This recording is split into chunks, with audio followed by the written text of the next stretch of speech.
Live again, ladies and gentlemen. Oh my! Oh no! So apparently we're facing a lot of internet outages in the area because of the inclement weather. So we're going to go ahead and continue the stream as best as we can. If we end up dropping off for any way, shape, or form, you can pretty much assume that we're just going to be back next week.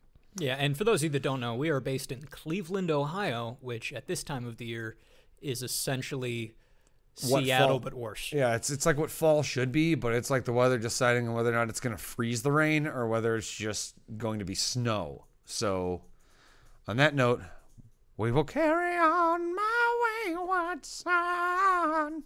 Will there be peace when we are done? Probably not, but I'll lay your weary soul to rest. Don't you cry no more.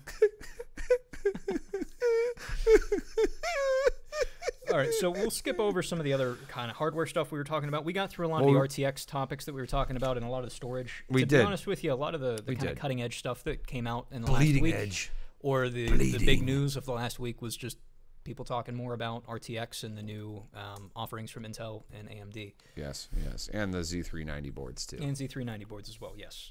But more or less, I really want to talk about something that piques my interest, and that is the new release of the Vive Wave. Yes. Wave. So what this is HTC, actually, and there's something else I read on this, which ties in pretty interestingly enough. HTC has released their Vive Wave software. Now, that is to go with the Vive Focus headset that they're coming out with, which is neat, but what's really interesting about Vive Wave is that it is an open platform. What that means is... Open source for the win. Yes, HTC has put together something that will work with an Oculus, that will work with whatever headset manufacturer wants to develop for it. Which is refreshing, might I add. Yeah, absolutely. And also kind of, while we're talking up HTC a little bit, they also joined in with kind of all the other big manufacturers in terms of VR with supporting the USB-C, what's that new port called that's on all the RTX cards? The VR port. It's a USB-C connection, essentially. Yeah. That's we kind of knew that was going to happen with the release of the RTX cards. That kind of cemented the fact that people were going to move toward it. And then there was that release, or that press release from Oculus, like, hey, we're kind of working on this new headset that uses this. It's great to see that people are starting to use a unified interface and not proprietizing the shit out of it, because that would just be awful. Well, yeah, and the other thing, too, is with this joining in, so Oculus has not been having the greatest couple months. They've had some issues with their... employees, essentially, and their higher-end ones specifically. So what this is kind of telling me is, even if Oculus trips up, VR isn't going to go down to just HTC being the only name in the game. It seems like by putting this open source thing together, it opens the platform up a little bit more. Right. Well, you also have to consider that Oculus and HTC are like the leading competitors as it relates to like the PC gaming VR space. And then they dabble a little bit in the corporate end and the enterprise end. There's still headsets by like Samsung and by LG. And then there was Lenovo came out with their own headset, which was kind of a ripoff of the Vive. I mean, what was it, like halfway through this year, we just saw like 3 or 4 $300 PlayStation headsets. VR too. Yeah, and then PlayStation VR. And Wesley says there's a new hero for Overwatch, BlizzCon 2018, and he is happy, and that is all. Well, good for you, Wesley. We know you're huge into Overwatch, and maybe it's the character that's going to make the night and day difference for you. Only time will tell. But to go back to the headsets, everybody knew that eventually that manufacturers were going to have to start considering cheaper options, and then when I saw the Oculus Go come out, the way it was explained to me, because honestly I didn't follow up on it, was like, oh, dude, there's a standalone headset that doesn't need sensors. And I'm like, if Oculus figures out a way to do that reliably, they change the game for themselves and put themselves right up on par with HTC, if not better, only to find out that the Oculus Go is a standalone headset. Standalone. Joe Ellick actually was talking about what the actual project name is now, and it's escaping me. But essentially, it's a PC inside of the headset, and it uses like the kind of telemetry sensors that you have in phones now to detect the position and everything. And I mean, it's a neat idea, but it's definitely not geared for PC gamers. Yeah, the Vive Wave just seems to be kind of the next jump in terms of software for VR to me. Which is good. Do you think this is going to affect, because HTC and Valve, Steam, work pretty closely together in terms of their software. Do you think this is going to be something that they integrate into Steam, or do you think this is going to be a point of competition between the two companies? I feel like it's going to be something they integrate into Steam, and I'll tell you why. Because the Vive is the product of a joint venture between HTC and Steam. That's why you originally, when you saw HTC Vive titles coming out, they were Steam proprietary only, and they didn't support Oculus. And then it wasn't until Valve started to see the trend that people are avoiding purchasing through Steam and going through the Oculus store for similar titles, that they changed that. Well, so my question is, do you think the Vive Wave is going to be the replacement for Steam VR? Or do you think those are going to both run together? No, I think it's going to be unified at some point is what I feel like will happen. So I don't think it'll be replaced. I think it's going to be, hey, it's either going to turn into a Vive Wave is Steam VR and vice versa, or maybe they're going to work in conjunction with one another. All I know is that I don't want to see a scenario where users are going to have to run 3 different software packages to play VR, because from a system integrator standpoint and from a technical support standpoint, that is a nightmare. I mean, just from a person standpoint, if I want to play a game, just let me start up the game. Don't make me start up the game, and 2 other things. Yeah. And tax my system on. It's just unnecessary. Kyle from Facebook asks if there's any Fallout 76 talk. If there was in the stream, there wasn't any in this stream, Kyle. But we've had a lot of Fallout 76 talks in development. My question is, what do you want to talk about? Well, no, there's actually a little bit of news that came out about it. Is there? Is it in here? Did I completely miss it? Am I falling asleep at the wheel here? And while I look for it, I'll say that Fallout 76 started out to look like something that was pretty cool, and Bethesda keeps coming out with information to make it seem like it might not be so cool. And a lot of people are reporting that it doesn't even feel like Fallout 4 anymore. Well, so the things that kind of came out... The title. I just want to read. Sean's title for that topic is Fallout 76 is not looking good. So the beta, which now real quick, first, it is a beta, absolutely. They beta fix it at some point. That's all I got to say. Second, though, is that the beta, essentially, according to Bethesda, is pretty much the full game. So that's why we're talking about things in the beta. The physics in the game are tied to the frame rate, which fine for a single-player game. But if you're doing a multiplayer game, and for instance, if I'm playing at 70 hertz and Joe is playing at 144, the fact that he would be moving faster in a game that we're playing together is just kind of silly. What is this game developed in DOS? In MS-DOS? Dude, okay. I love Bethesda games. Every single one of them is buggy and buggy and buggy. Dude, this is why DOSBox exists, because for a lot of people that play games for nostalgia purposes, like I'm one of those people, there's a lot of games I'll play, like Space Quest, Police Quest, point-and-click games, Doom, Wolfenstein, Wolf 3D, to where the games, a cheap way of programming was they tied some of the timing in those games to the CPU performance. And back then, think about that. If you're tying the timing of a game, like let's say like in Space Quest, there's a point where a rabbit bounces across like a hallway in an opening and you have to rope it at the right time. And so if you tie that to CPU performance and you play that in something that is not an emulator of DOS, and you use like an 8-core processor, that rabbit's going to zip right past the opening while everything else is running in like the 12 frames that it did, and you're never going to get past that point, which is why DOSBox exists, is to emulate like a Pentium processor or a Centron processor that was running at like 130 hertz. So that rabbit bounces at the right speed it's supposed to. So if that's the case, what were they thinking is my big question. There's also an issue in the beta where some people attempted to launch the game and it completely deleted the 50 gig game install. And there's no field of view slider, which after the other things we've talked about seems pretty minor. But there's just nothing good coming out. Naruto said the same thing. That's like early 90s game development. And hell, man, are you right? And even he's right. Naruto said, I'll wait until it's 75% off the Steam sale. I'm screwed. I already pre-ordered it twice. Wes brings up a good point in the private servers. That is something I could kind of see the main servers being a total nightmare, and maybe when we get private servers, it can become like a Rust update. You know what I mean? Rust. VR. Give me Fallout 76 in VR to where it's like VR chat in the Fallout universe. Do you know the way?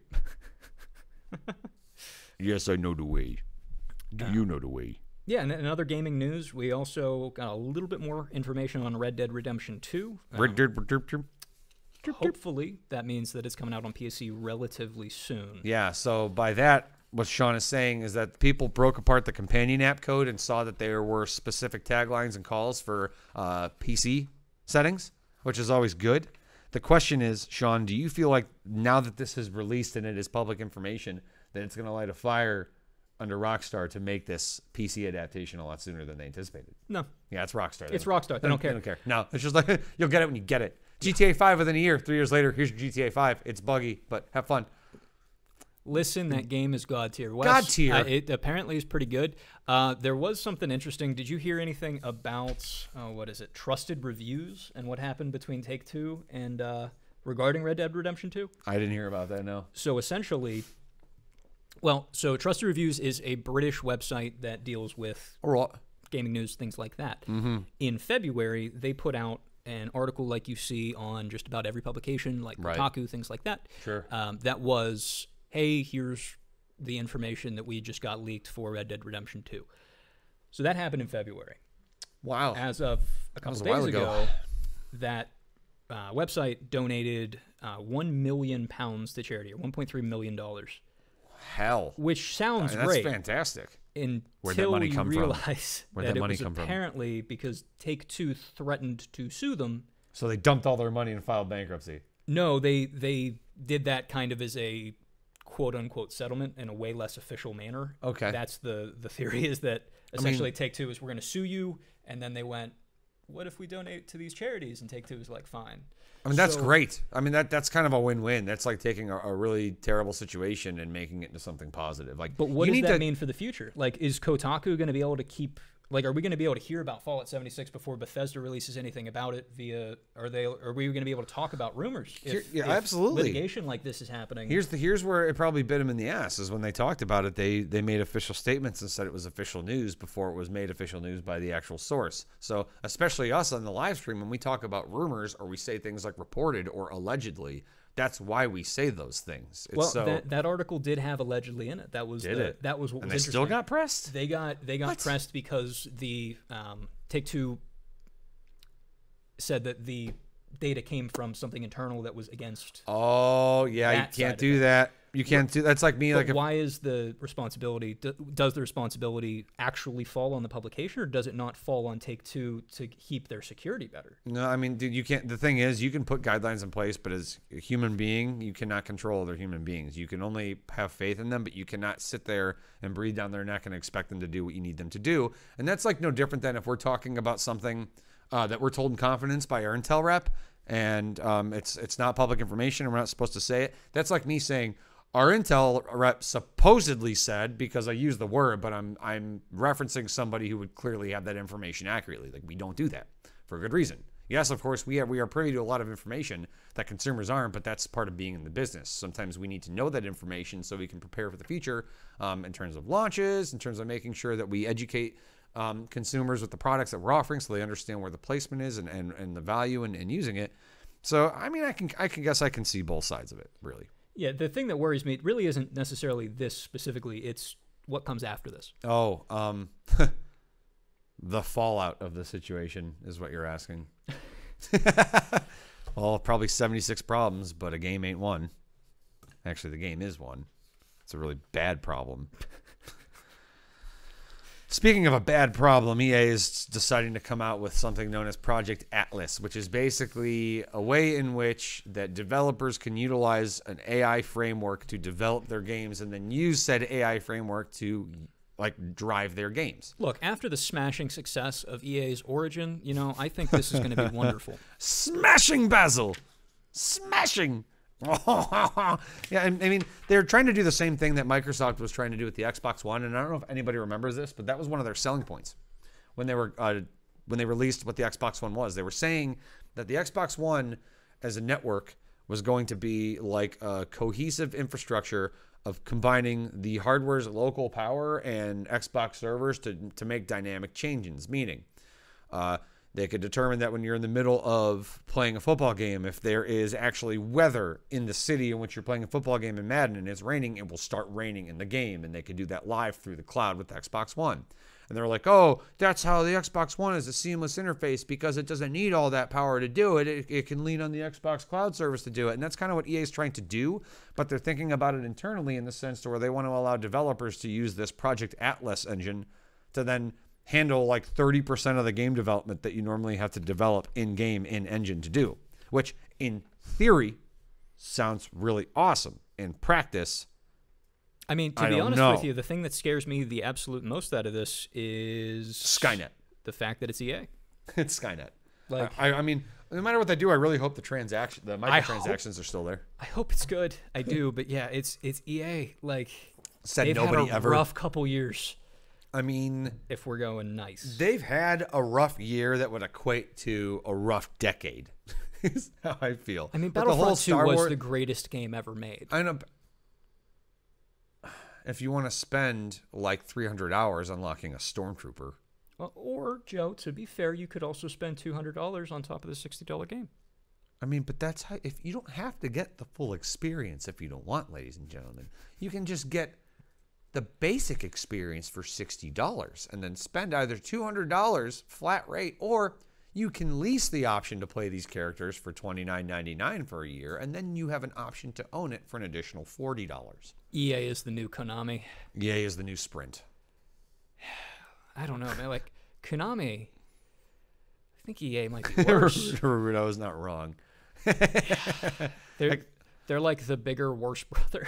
Oh, God. Yeah, but Konami had Hideo Kojima. What does EA have? Microtransactions. Who's Micro, and how do I meet him? An $80 Darth Vader.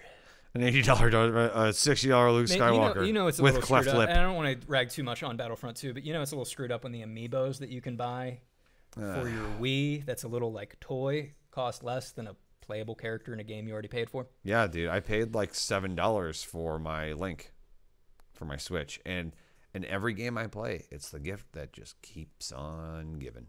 They killed Battlefield. Yeah. Oh, they murdered Battlefield. They were like when I played the reboot of Battlefield. It was a very pleasant experience to play through it, and I thought maybe that they were starting to redeem themselves. And then in comes the latest Battlefield, in which I played the beta, and yeah, it was fun, but it just feels like the same stuff over and over. And I agree, Wesley. Let's get Skate 4.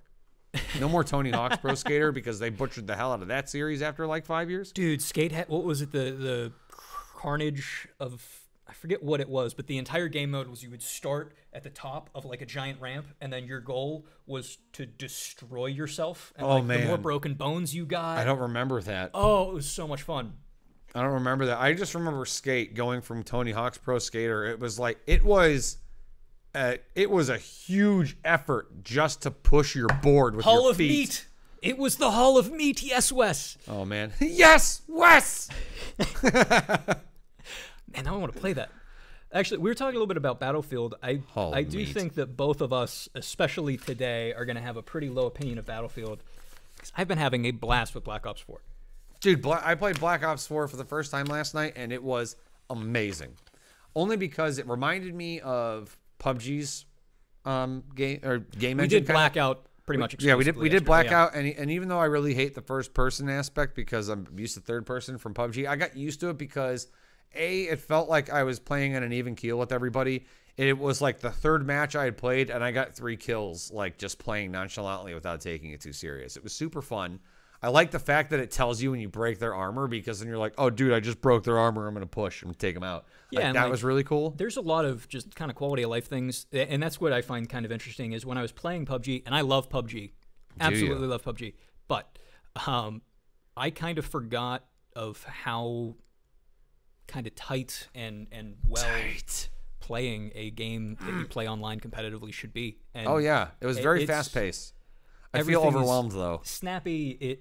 It just feels way better. Like if you're shooting at something, you have an idea of what you need to do. Just the fact that it felt like I was playing a game again, that was refreshing. Because when you play PUBG, it's like you are playing a video game, but there's a lot of elements to it that remind you that, like, hey, this is how it would probably happen in real life. Kind of like when you find items. Running simulator. Right. It takes you a while to pick them up. Without the fact, which I hope they never add it, that there's no endurance meter in PUBG, meaning like you can run forever if you want to. If they decide to add it, yeah, it'll be more realistic. But then come on, dude. I don't play Flight Simulator for a reason. If people wanted realism, Arma would be more popular than Call of Duty. I mean, but that's the thing. People don't want realism. It's very niche, and that's why like PUBG is kind of the in-between, and that's why it works out. Fortnite, I'm not even going to bring up Fortnite. And with that being said, it is super apparent that Blackout is standing on the shoulders of PUBG. Like, without PUBG, Blackout would not exist. Honestly, if you want my honest opinion, Black Ops 4 feels like, Blackout specifically, feels like Fortnite and PUBG have a relatable cousin. only because it plays, the engine feels as good as PUBG in terms of the accuracy. The pace is much like Fortnite, and the colors and the way that it's shaded feels like Fortnite. But it's not like super silly, meaning, oh, I got a sniper rifle. I can't aim down the scope. I can still only shoot over my shoulder. Okay. Yep. Or like just the little quality of life things too. When you go to pick an item up in Blackout, in PUBG, you'd have to pick it up, put it in your inventory, and then drag and drop it onto your weapon. Yeah, this one adds it for you. Pop it right on. It's nice. If anything, I feel kind of spaced out with it because it's different. I'm not used to it. And like you said, there were so many guns in it, man. Like you're not going to be able to get like a handle on the guns right away. It's going to take a while to get acclimated. And I'm used to looking at guns and their stats, and unless I missed it, Black Ops 4 doesn't have that.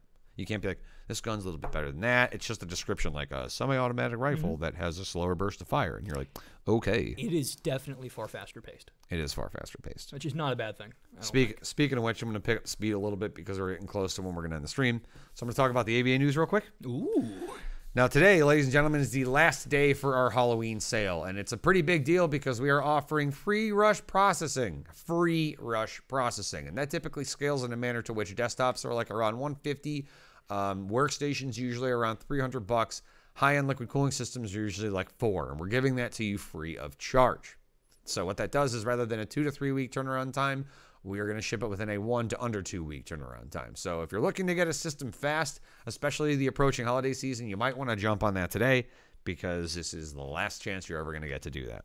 Yes, free of charge. And if you're looking for make sure that the products you're looking for are available, specifically the 9700K. That's on a little bit of a back order. RTX cards too. If anybody has any questions, just call us. Let us know what CPU you're looking at or what you're trying to get, and we'll make sure that you can get it within that time period. I want a snow cone maker. Well, we don't sell snow cone makers, so that's not happening. That'd be pretty cool. Wouldn't it? Yeah. AVA snow cone maker. It can also play Black Ops 4.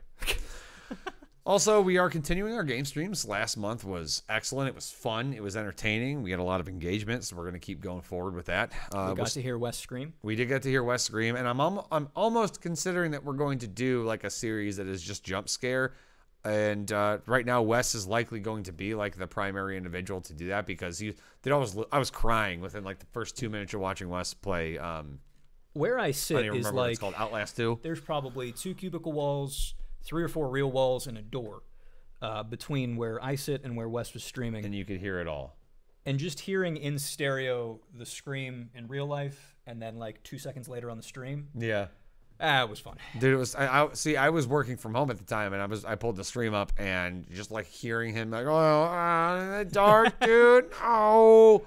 Like, that's me, like, when I play Resident Evil games, like, in my basement at, like, 1 in the morning, and everyone's asleep.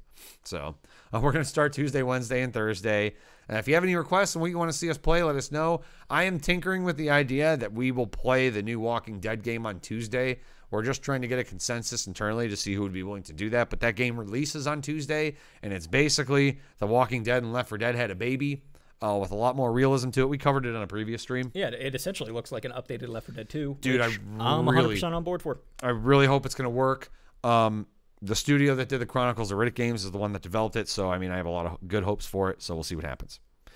Remind everybody also that our 2nd-gen Threadripper processors are available, specifically the 2970WX and the 2920X. Respective in our configurators, they are offered and listed as an option.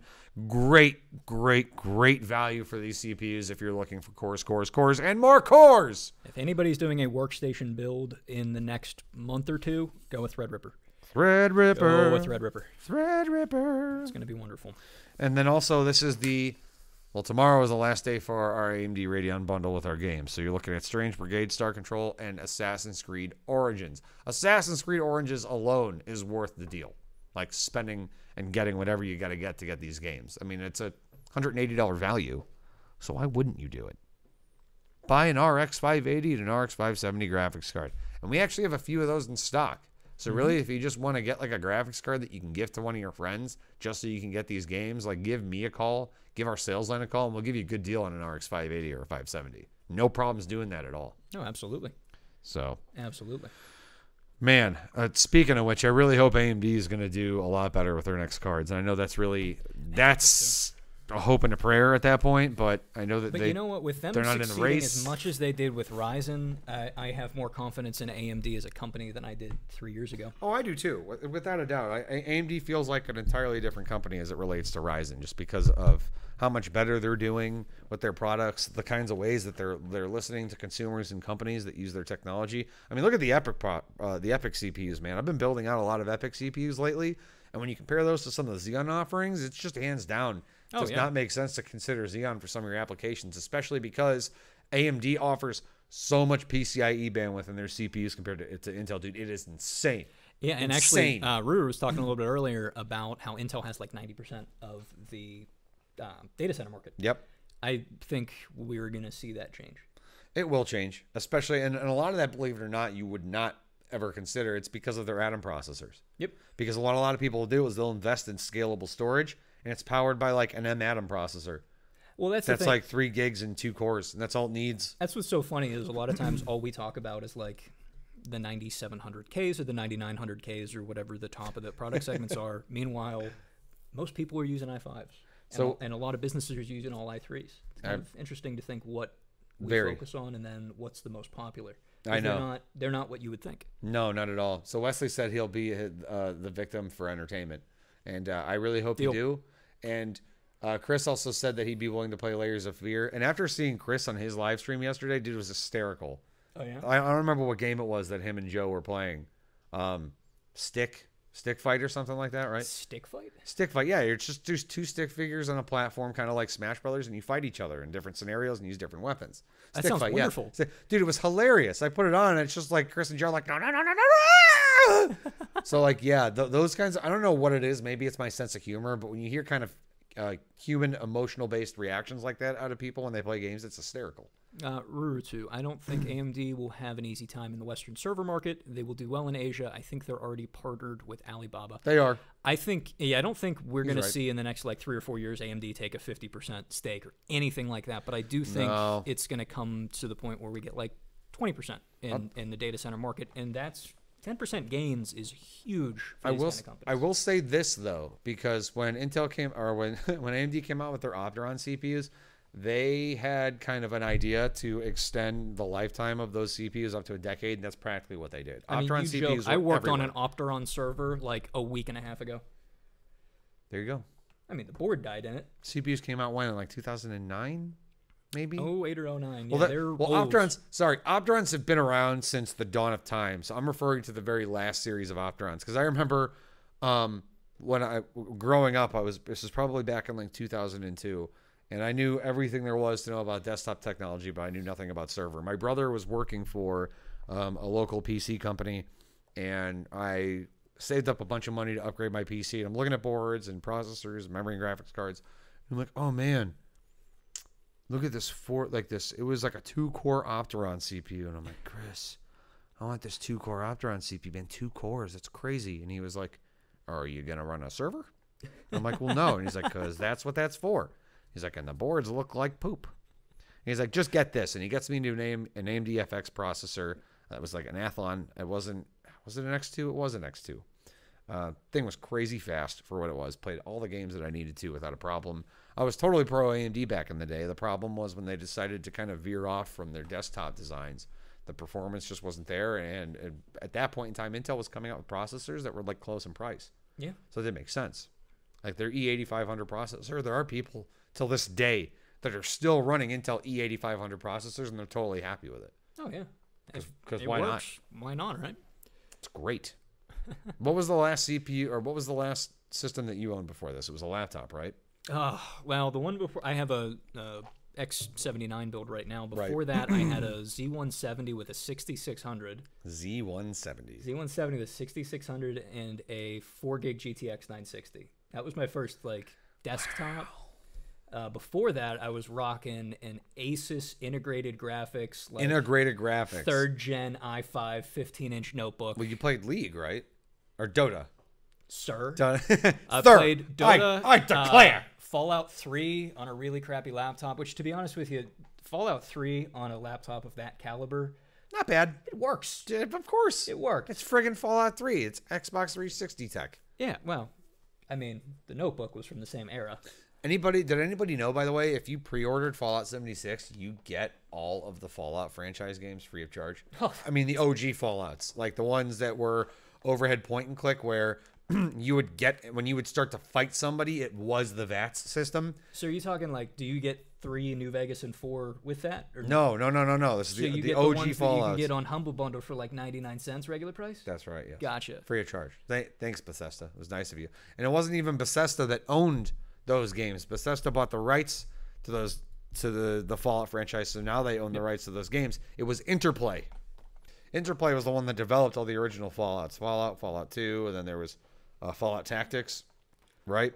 Those games, if you want to talk about like RPG strategy, those were games that I would play for like a month until I'd finish it, because there's just absolutely no direction. Nothing hints at where you need to go. It's like find the gek. Like Morrowind. Yeah, dude, actually kind of. I just remember you'd face an enemy and you'd hear the VATS open, like, blinking, and then you'd go to walk and you'd have like 12 points.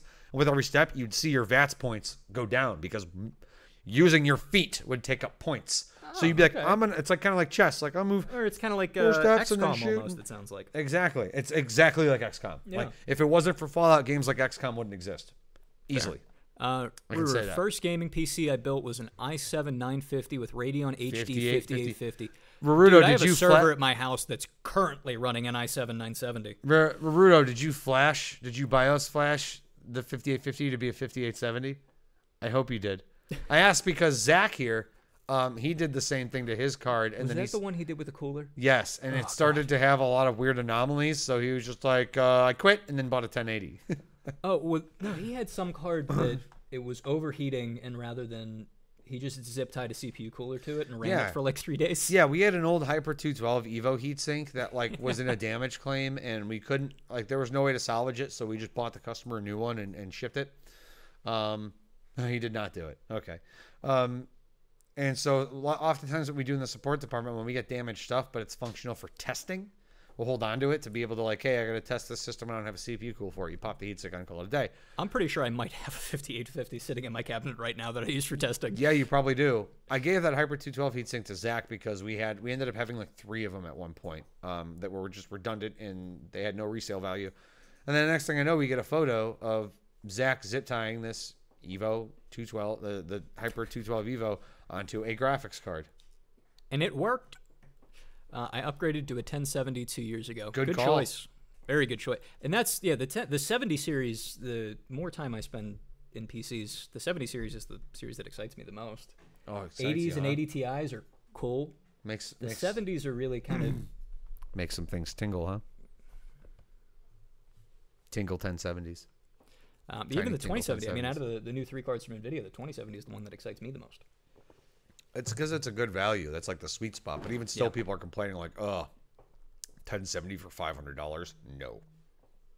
And I can kind of see that because the way NVIDIA is starting to look at it now is they're like, hey, if a 1070 is equal to performance of a 1080 and the 1080 is $500, we're going to make the 1070 or the 2070 $500. And you're like, no, it's not what you used to do. Stop. And to be fair, though, old cards used to go obsolete in like 6 months, whereas now like, I still have a Pascal card, and I'm going to keep it for another couple months at least. Pascal, they're not available. Length of time that cards are usable seems to be going up, which is I'm not sad about. That is wonderful. I am kind of. I think I'm getting bored with current graphic standards because like I play games like Far Cry 5. I'm about like 40% of the way through it, and that game is phenomenally beautiful for the way that it was rendered, and I just get bored like looking at it. I'm like, man, these graphics are stunning. No pixels, everything's smooth, there's photorealistic.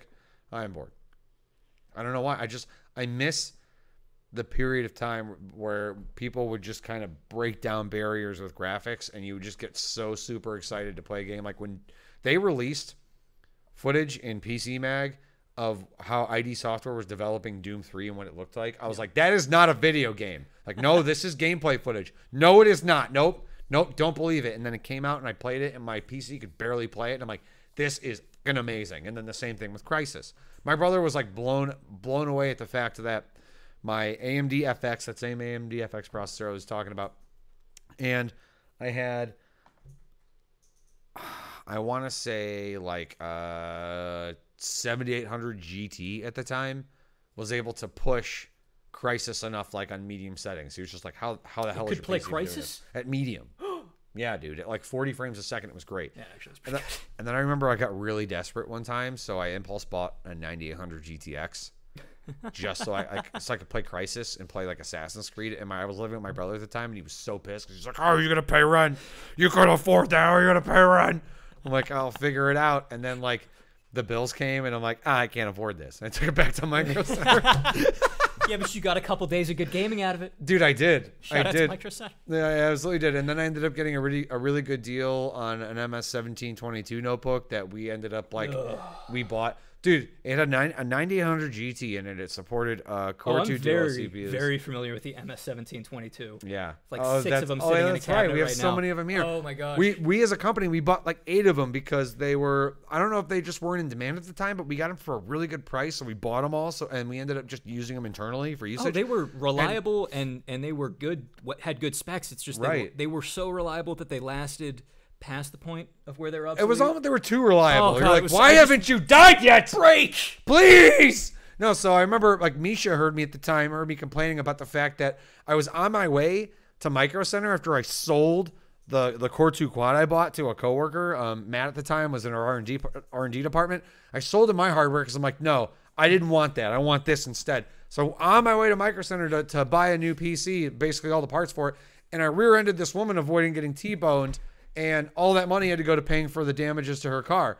And he was just like, hey, so we're going to get, Misha was like, hey, we're going to get these notebooks and I'll sell you the bare bones super cheap. We'll basically eat half the cost on it just to help you out. And I'm like, cool. And he's like, what are you going to do for a processor? I'm nothing. We'll give you that too. And I was like, all right. So like I did that. And I paid for the memory. I paid for like a mouse. I paid for the storage drive. And I got this notebook for like under $400. You know, sometimes this is a pretty good company to work for. It's sometimes. It's an amazing company to work for, man, especially if they're willing to do that. Yeah, tell the sarcasm dripping off. Yeah, come on. Can't work with this guy. You know, sometimes AVADirect, they're okay. Not too bad. They're okay. I think I'll stick around. Speaking of sticking around, we have to go. Yes, we do. We have overstayed our welcome in the studio. Everybody in here is starting to give us looks and sigh uncomfortably, and it makes me not want to sit in this chair anymore. So I'm going to go ahead and say, see you next time. Thanks for joining us, and have a great weekend. Bye, guys. Later.